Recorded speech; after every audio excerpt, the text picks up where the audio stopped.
Bien, mis hermanos, tengan abiertas sus Biblias en este pasaje de Juan capítulo 8. Vamos a estar viniendo a cada uno de los versos que están aquí. Pero déjeme comenzar diciéndole lo siguiente. Mire, los españoles tienen un dicho. Ellos dicen que la oportunidad es calva. Y ellos se imaginan a la oportunidad como una mujer que pasa delante de uno con el cabello echado hacia adelante sobre su cara, de modo que una vez que ha pasado ya no se le puede asir. Realmente así son muchas de las oportunidades que hay en la vida. Una vez que pasan, se han perdido para siempre. No sé si usted recuerde alguna o algunas oportunidades que ha dejado pasar y que después se lamentó de no haberlas aprovechado. Mire, la palabra de Dios, la Biblia, pues está llena de casos de gente que tuvo oportunidades y que las perdió. Yo pienso, por ejemplo, en Adán, quien perdió tal vez la más grande oportunidad de todas, la de mantenerse sin pecado por siempre y estar en una comunión cara a cara con Dios por la eternidad. Sin embargo, sabemos que Adán dejó pasar la oportunidad y un día fue echado del huerto. Y yo me imagino todas las veces que Adán habrá pensado en esto. Si tan solo no me hubiera comido aquel fruto. Pero la oportunidad pasó y se escapó de las manos de Adán. También, mis hermanos, pienso en el caso de Moisés. Aquella ocasión en que Moisés, enojado con el pueblo, tomó una vara y golpeó la roca para que brotara agua. Había orgullo en el corazón de Moisés. Y en lugar de darle la gloria a Dios, él quiso tener la gloria para sí. Pero Dios le había dicho: toma la vara y reúne la congregación, tú y Aarón tu hermano, y hablad a la peña a vista de ellos, y ella dará su agua. Y le sacarás agua de la peña y darás a beber a la congregación y a sus bestias. Pero a causa de que Moisés, en lugar de hablar a aquella roca que daría agua, tomó la vara y la golpeó, el Señor condenó a Moisés a no entrar a la tierra prometida. Perdió su oportunidad. Y yo creo que esto fue algo de lo que se arrepintió hasta el día de su muerte. Porque ya estando cerca de su muerte, Moisés subió al monte y vio desde allí la tierra prometida, pero él no iba a entrar, había perdido su oportunidad. Mis hermanos, en el Nuevo Testamento hay un caso muy particular, muy especial al respecto de perder oportunidades. Me estoy refiriendo al caso de Judas Iscariote. Él tuvo una oportunidad única, pues él conoció al mismo Dios cara a cara. Él tuvo la oportunidad de escuchar a Jesús hablar, lo vio hacer milagros. Además, él tuvo, mis hermanos, la oportunidad única de ser enseñado por el Maestro. Judas fue contado entre los 12, un privilegio único. Y todo eso lo echó a perder. Todo lo tiró a la basura por 30 piezas de plata. Por esa cantidad, Judas condenó su alma para siempre, porque además, hay que decirlo, él no se arrepintió de su traición. Sintió remordimiento y fue y se colgó, pero no hubo un arrepentimiento real. Pero, mi hermano, yo quiero el día de hoy que usted sepa que Judas no fue el único que perdió una oportunidad de esa magnitud. Porque precisamente en este pasaje que acabamos de leer, Juan nos muestra al Señor Jesús casi al final de su ministerio, cuando él ya era muy conocido por el pueblo, cuando sus milagros ya habían sido contemplados por todos. De hecho, Jesús había hecho tantos milagros de sanidad que prácticamente él había acabado con la enfermedad en aquellos lugares.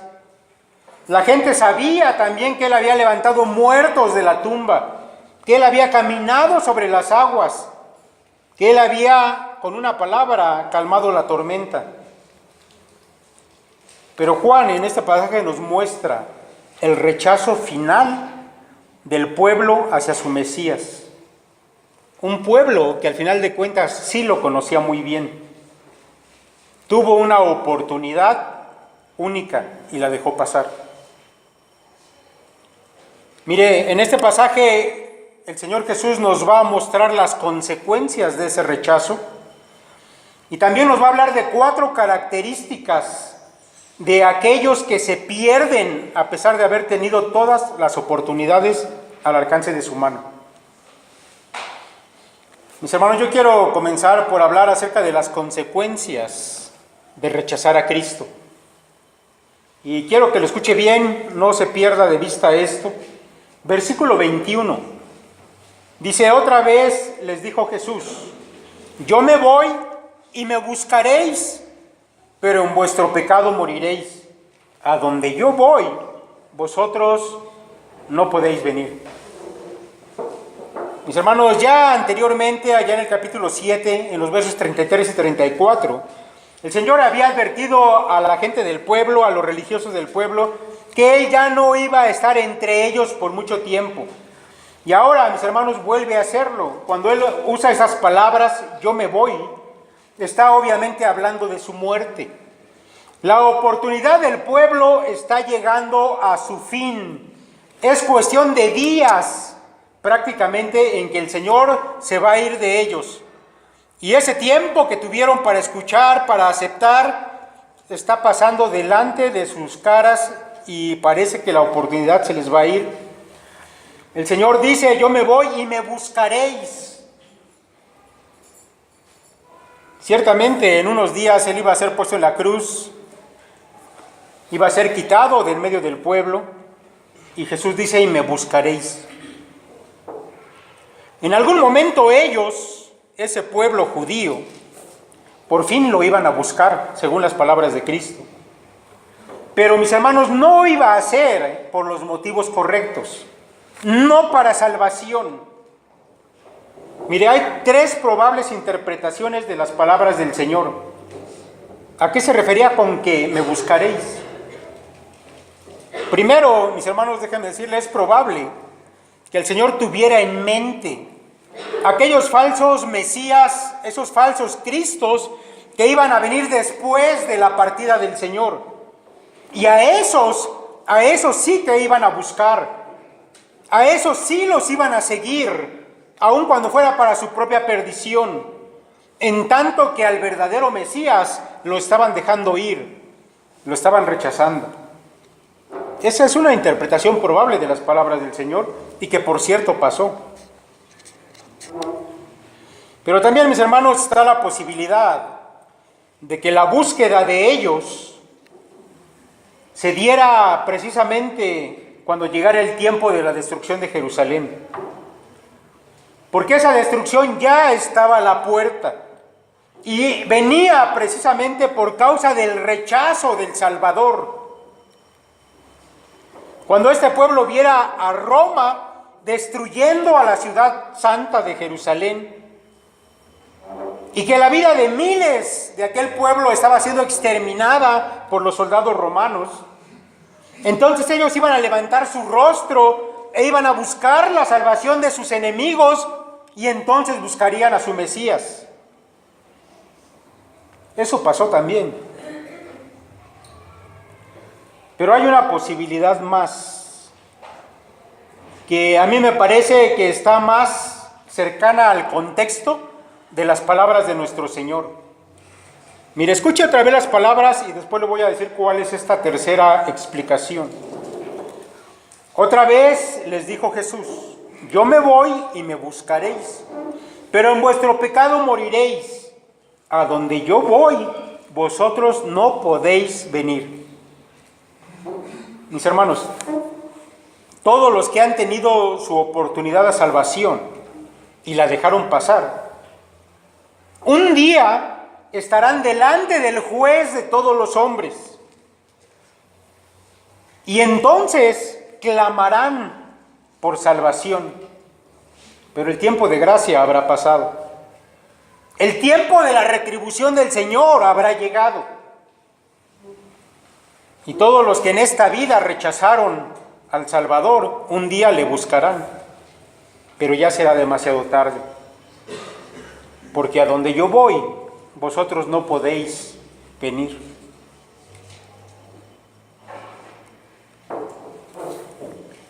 Mis hermanos, y el Señor es del cielo. Quienes le rechazaron irán a otro lugar, un lugar al que la Escritura llama el lago de fuego, un lugar de tormento por la eternidad, lejos de la presencia de Dios. Ese es el lugar para los que dejaron pasar la oportunidad. Estas palabras de Cristo a los judíos son una advertencia clara y contundente. No hay vuelta de hoja. Un día, mis hermanos, el Señor le dijo a Nicodemo: de cierto te digo que el que no naciere de nuevo no puede ver el reino de Dios. Solamente hay dos caminos: morir en tus pecados o nacer de nuevo. Nacer de nuevo implica ser limpiado por Dios de esos pecados. Solamente existen esos dos caminos. Mis hermanos, estas son las consecuencias que enfrentarán aquellos que han dejado pasar la oportunidad de salvación. Este pueblo iba a enfrentar, mis hermanos, esto mismo, a causa de su corazón necio, duro, que presenció a Cristo y sus obras y sin embargo rechazaron esa oportunidad. Mis hermanos, ahora el Señor va a pasar a decirnos cuáles son las 4 características de aquellos que teniendo todas las oportunidades, sin embargo, se pierden. Y yo quiero que ponga mucha atención en esto. 4 características. Mire, la primera característica de aquellos que tienen las oportunidades pero se pierden es que ellos tienen una justicia propia. Ahora quiero que volvamos al texto. Ante la declaración del Señor, la cual los judíos entendían perfectamente, acerca de que a donde Él iba, ellos no iban a poder ir, ellos, mis hermanos, comienzan a hacer chistes, comienzan a hacer una burla, ellos son unos escarnecedores. Versículo 22. Decían entonces los judíos: ¿acaso se matará a sí mismo que dice: a donde yo voy, vosotros no podéis venir? Mis hermanos, esta mala broma de los judíos consistía en afirmar que en tanto que ellos eran justos y que iban al cielo, el Señor Jesús debería estar hablando de matarse, porque para ellos el suicidio estaba condenado con el infierno. De esa manera la frase del Señor: a donde yo voy, vosotros no podéis venir, se cumpliría bajo sus propios conceptos de justicia propia. Nosotros vamos al cielo, pero como nosotros no podemos ir a donde tú, entonces tú vas al infierno, seguramente estarás hablando de que te vas a matar. Estos hombres, mis hermanos, de verdad se creían justos. En su cabeza no había duda de que iban camino al cielo, cuando, según las palabras del Señor, iban directo al infierno. Ellos, mis hermanos, habían puesto toda su confianza en el sistema de leyes judío. Ellos creían que estaban de verdad cumpliendo al pie de la letra todos los mandamientos, cuando en realidad, mis hermanos, no eran más que un puñado de hipócritas. Porque la realidad es que ellos eran solamente apariencia. Todo lo que ven ellos era pura apariencia. Estos hombres que presumían de conocer las Escrituras y que de verdad, mis hermanos, habían memorizado gran parte del Antiguo Testamento, sin embargo, eso no les valía de nada porque no había ninguna luz que las Escrituras transmitieran a su cabeza, porque ellos eran duros. y ellos debían saber lo que la palabra de Dios decía. Y en la pluma del mismo David, allá en el Salmo 14, Jehová miró desde los cielos sobre los hijos de los hombres para ver si había algún entendido que buscara a Dios, pero todos se desviaron, a una se han corrompido. No hay quien haga lo bueno, no hay ni siquiera uno. Salmos 14, 1 al 3. El corazón de estos hombres era tan soberbio que aunque leyeran estas palabras no lo podían entender, no lo podían ver. De manera, mis hermanos, que habían caído en el peor engaño del diablo. Este consiste en hacer pensar a los hombres que son justos, cuando en realidad no lo son. Ellos estaban atrapados en la ceguera de la justicia propia. Como lo dijo más adelante un hombre que fue rabino, pero que Dios lo llamó por su gracia, el apóstol Pablo dijo, porque ignorando la justicia de Dios y procurando establecer la suya propia, no se han sujetado a la justicia de Dios. De manera, mis hermanos, que es increíble que el orgullo humano en su pecaminosidad pueda permanecer ciego, aún ante las mayores evidencias, como lo fue tener frente a sí mismos al Hijo de Dios. Por eso, mis hermanos, las palabras de advertencia de nuestro Señor se cumplieron. Estos hombres murieron en sus pecados y sin duda que serán condenados para estar lejos de Dios por toda la eternidad. Sin embargo, mis hermanos, yo quiero que reflexionemos en estas palabras en un contexto más actual.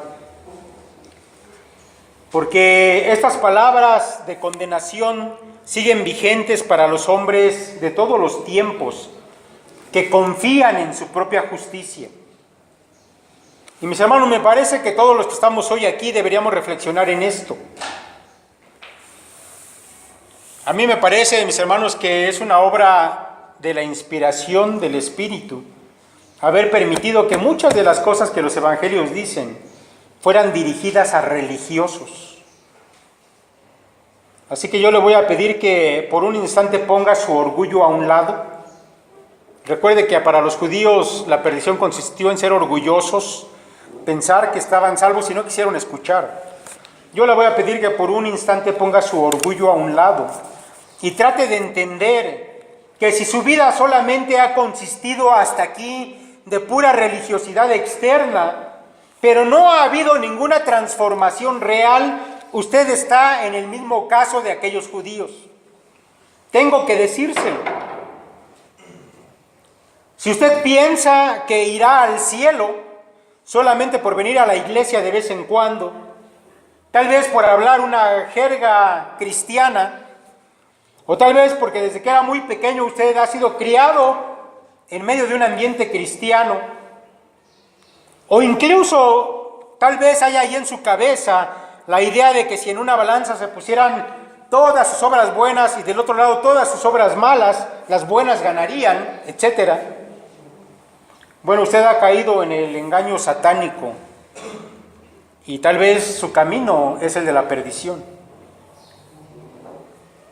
Porque a menos, escuche esto, a menos que realmente Dios haya transformado su vida, sus deseos, sus pensamientos, sus prioridades, sus motivaciones, las inclinaciones de su corazón, de manera que ahora usted tiene a Dios por encima de todas las cosas, lo ama con todas sus fuerzas, y en cambio aborrece el pecado y todas las cosas de este mundo. Si eso no ha pasado allí dentro de su corazón, bueno, vale la pena que considere seriamente su condición actual. Porque mi hermano, amigo que me está escuchando, la oportunidad para usted todavía está vigente. Pero un día la oportunidad pasará y no habrá más que la esperanza de un juicio. Así que no lo echen saco roto haga una reflexión. Estos hombres eran religiosos y ellos tenían toda la seguridad de que llevan camino al cielo. Y Cristo les dijo, están equivocados. Y ellos dijeron, tú vas al infierno, nosotros vamos al cielo. Bueno, haga a un lado su orgullo y reflexione seriamente en lo que le acabo de decir. Una segunda característica, mis hermanos, de los hombres que se pierden a pesar de haber tenido todas las oportunidades, es que ellos están apegados a las cosas terrenales. Versículo 23. Y les dijo, vosotros sois de abajo, yo soy de arriba. Vosotros sois de este mundo, yo no soy de este mundo. Mis hermanos, el Señor Jesús, haciendo caso omiso de las burlas de aquellos hombres, ahora procede a revelar en dónde realmente su corazón tenía puestas sus raíces. Y no era, mis hermanos, en las cosas de arriba, las de Dios. Más bien, ellos eran definidos por nuestro Señor Jesús de manera clara. Él les dice, vosotros sois de este mundo. Ellos no pertenecían al reino de Dios como lo pensaban, sino pertenecían al reino de este mundo, es decir, al reino de Satanás, el enemigo de Dios. La palabra mundo que utiliza el Señor aquí es una palabra que designa a todo un sistema, una organización que rige las cosas de este mundo, de este planeta. Mis hermanos, ese sistema o esa organización ha sido promovida por el diablo desde la antigüedad. Desde que el hombre cayó en pecado, Satanás se encargó de diseñar una organización en este mundo con su sistema de valores, su forma de pensamiento, sus maneras de divertirse, sus trabajos, y toda la intención es distraer a los hombres de las cosas de arriba. Como bien lo dijo un teólogo, el materialismo, el humanismo, la inmoralidad, el orgullo y el egoísmo, los deseos de la carne y los deseos de los ojos y la vanagloria de la vida, son el sello de este mundo.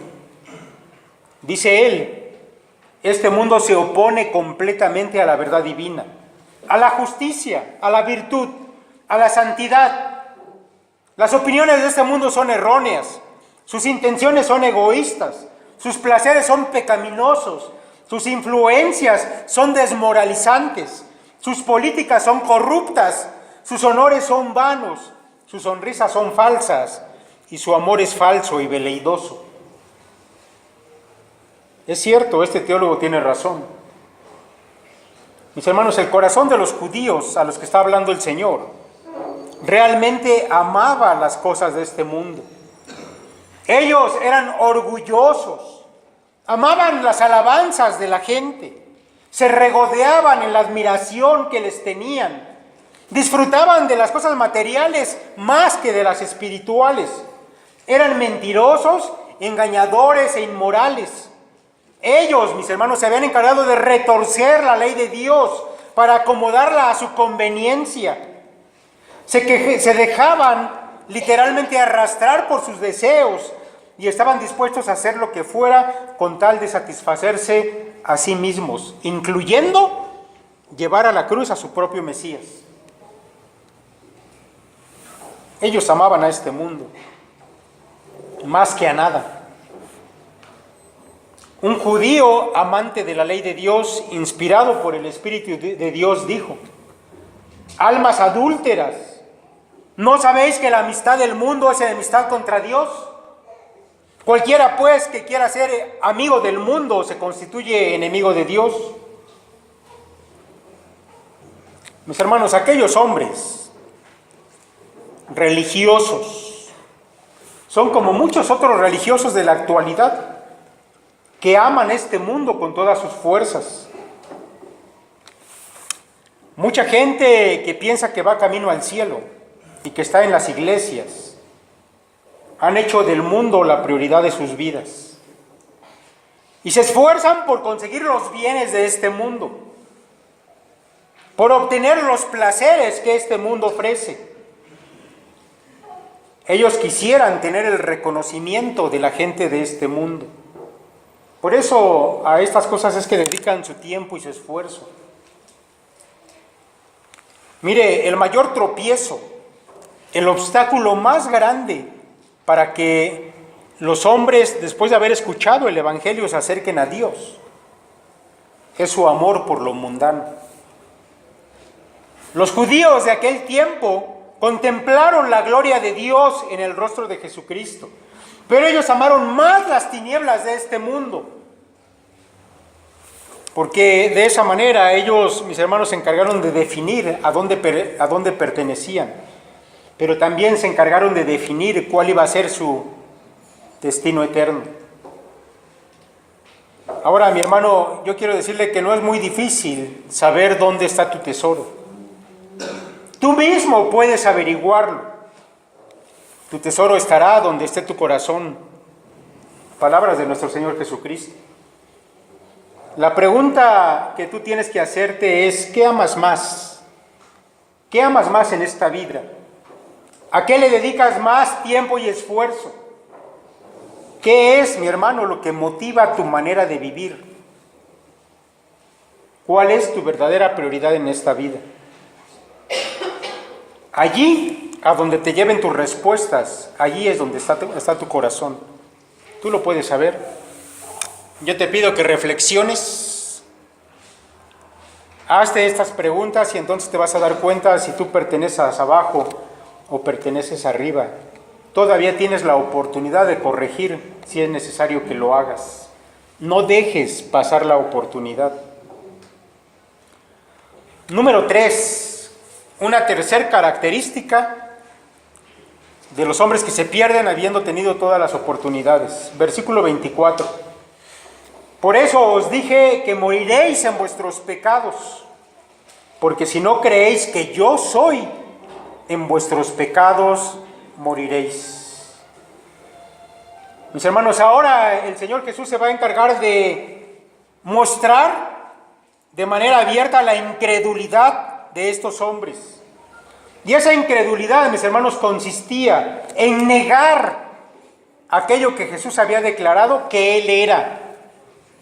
Mire, yo quiero que ponga mucha atención en las palabras del Señor, porque si no creéis que yo soy, en vuestros pecados moriréis.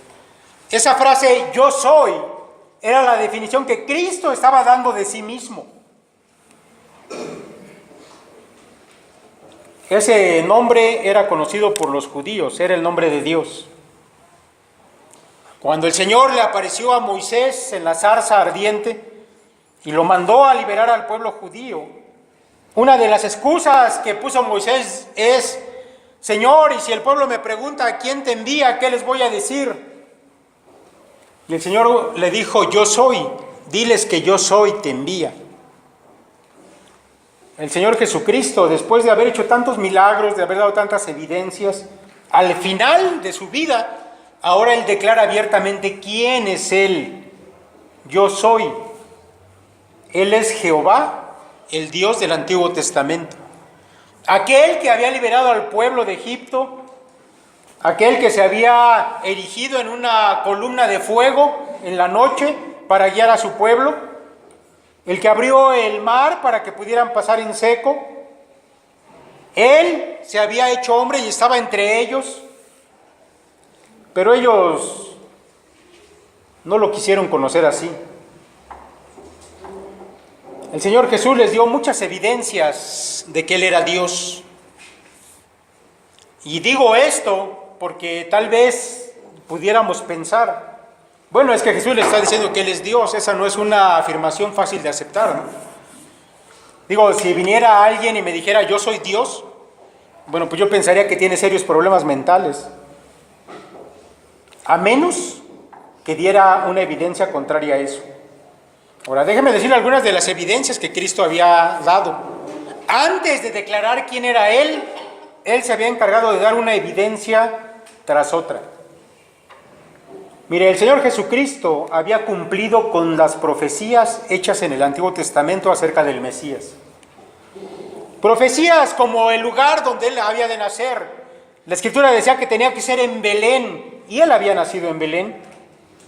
El lugar donde Él creció, Galilea de los gentiles, la profecía decía eso y él había cumplido con ello. Que el Señor se iba a dedicar a dar las buenas nuevas a aquel pueblo, eso también se había cumplido en la vida de él. De hecho, al inicio de su ministerio, él leyó un pasaje de Isaías donde decía eso: el Espíritu del Señor está sobre de mí y me ha enviado a predicar las buenas nuevas, a vendar a los quebrantados de corazón, a proclamar libertad a los cautivos. Y eso lo había cumplido él. El Señor además había hecho una gran cantidad de milagros, lo cual también se esperaba que hiciera el Mesías cuando viniera. En una ocasión, Juan el Bautista, cuando Herodes le puso en la cárcel, y Juan tuvo dudas en su corazón, y él decía: ¿sí será este el que había de venir? A lo mejor me equivoqué, ¿por qué estoy en la cárcel? Entonces Juan envió a unos discípulos a preguntarle al Señor si él era el que había de venir o tendrían que esperar a otro. Y el Señor Jesucristo dijo: díganle a Juan lo que ustedes ven. Los ciegos ven, los cojos andan, los leprosos son limpiados. El Señor había cumplido con una profecía tras otra de lo que se esperaba que el Mesías hiciera cuando viniera. Pero eso no fue todo. El Señor Jesús también se había encargado de enseñar al pueblo, y esa era otra señal de que Él era el Mesías. De hecho, los samaritanos lo pudieron reconocer. La mujer samaritana, ya en Juan 4, dijo: cuando el Mesías venga nos declarará la verdad. Eso era lo que se esperaba que el Mesías hiciera, y Cristo vino y lo hizo. El pueblo jamás había escuchado una enseñanza como la de Cristo, y se asombraban de su autoridad, y decían: no hay un hombre que haya hablado como Él. Y los judíos lo habían escuchado. Él era un conocedor minucioso de la palabra, exacto en todas sus citas. Él había demostrado que su enseñanza provenía de Dios. Eso dijo Nicodemo: sabemos que ha sido enviado de Dios como maestro. Pero los judíos no aceptaron esto. Hay otra prueba más. Yo creo, mis hermanos, que Jesucristo también había dado testimonio de quién era por su manera de vivir. Porque la manera en que Cristo vivió fue totalmente libre de pecado. De hecho, Él un día retó a sus enemigos y les dijo: ¿quién de ustedes me redarguye de pecado? Y todos se quedaron callados porque no pudieron encontrar nada en Él. No hay justo ni aún uno. Ellos sabían esa palabra. Y sin embargo estaban viendo a uno justo y no fueron capaces de ver que era el Hijo de Dios. Así que cuando ahora Él dice: yo soy, y ellos dicen: no queremos creer eso, simplemente están rechazando todas las evidencias y también la declaración final del Señor. Esto, por supuesto, mis hermanos, equivaldría a la perdición de ellos. Ahora, ¿esto tiene una aplicación para nosotros? Por supuesto que la tiene. Porque aún, mis hermanos, cuando los que estamos aquí decimos que somos cristianos, y tal vez ninguno se atrevería a decir: bueno, yo no creo que Jesucristo sea Dios. Digo, a menos que algún testigo de Jehová se haya equivocado y se haya venido para acá. Pero déjame decirle que hay otras maneras de negar lo que tú crees de Cristo. A los hombres les molesta admitir que Jesucristo es Dios, porque admitir que Jesucristo es Dios equivale a saber que Él es el Señor de todo y que entonces tenemos que obedecerle en todo. Por eso mucha gente prefiere pensar de Cristo como un maestro, un gran maestro de asuntos morales, pero no quiere que le digas que Él es Dios, porque eso ya equivaldría a tener que obedecerle. Ahora, yo sé que hay muchos dentro de la iglesia que prefieren pensar en Jesús como su Salvador, aquel que me va a librar del infierno, que me va a llevar a la gloria, y no tengo yo que hacer nada más porque Él ya lo hizo todo en la cruz. Bueno, déjame decirte que estás dejando de lado una parte. Si tú no confiesas con tu boca que Jesús es el Señor, bueno, tu fe está incompleta. Y decir que Cristo es el Señor quiere decir que le tienes que obedecer en todas las cosas que Él dejó, estipuladas allí en su palabra. Si para ti Cristo solamente es tu Salvador, pero no tu Señor, tu camino está errado. Es casi como lo que estos hombres se negaron a creer, que Él era el yo soy, al que tenían que obedecer y al que tenían que adorar. Yo te pregunto, mi hermano, ¿realmente tu obediencia es para el Señor? ¿O prefieres mejor no pensar mucho en eso? ¿No te gusta saber que tú eres un esclavo de Cristo y que tienes que obedecerle porque Él es el Señor? Bueno, tal vez haya un pecado de incredulidad también en tu corazón. Yo te exhorto, por lo tanto, a que reflexiones en esto y lo consideres. Porque tienes la oportunidad de componer tu camino. Recuerda que la oportunidad pasa y más adelante uno se arrepiente, pero cuando hubo el tiempo, pues lo dejamos ir. No hagas eso, reflexiona en lo que estamos diciendo hoy. Número 4 y último. La última característica de los hombres que se pierden habiendo tenido todas las oportunidades es que ellos se aferran a la ignorancia rechazando la verdad. Ahora yo quiero que escuche bien el título. Ellos se aferran a la ignorancia. No es que sean ignorantes, se aferran a la ignorancia rechazando la verdad. Los versículos 25 al 30. Entonces le dijeron, ¿tú quién eres? Entonces Jesús les dijo lo que desde el principio os he dicho. Muchas cosas tengo que decir y juzgar de vosotros, pero el que me envió es verdadero, y yo lo que he oído de él, esto hablo al mundo. Pero no entendieron que les hablaba del Padre.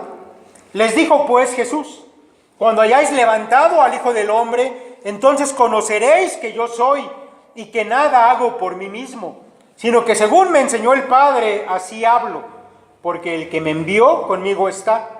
No me ha dejado solo el Padre, porque yo hago siempre lo que le agrada. Hablando él estas cosas, muchos creyeron en él. Mis hermanos, este versículo 25 abre con una pregunta. ¿Tú quién eres? El Señor ya les ha declarado, yo soy. Y ahora vuelven a preguntar. De manera que esta pregunta la debemos entender como en un tono retador o en un tono incluso insultante. ¿Ah, sí? ¿Tú eres Jehová? ¿Tú quién eres? Dinos quién eres para venir a corregirnos. ¿Quién eres para decir que no vamos camino al cielo?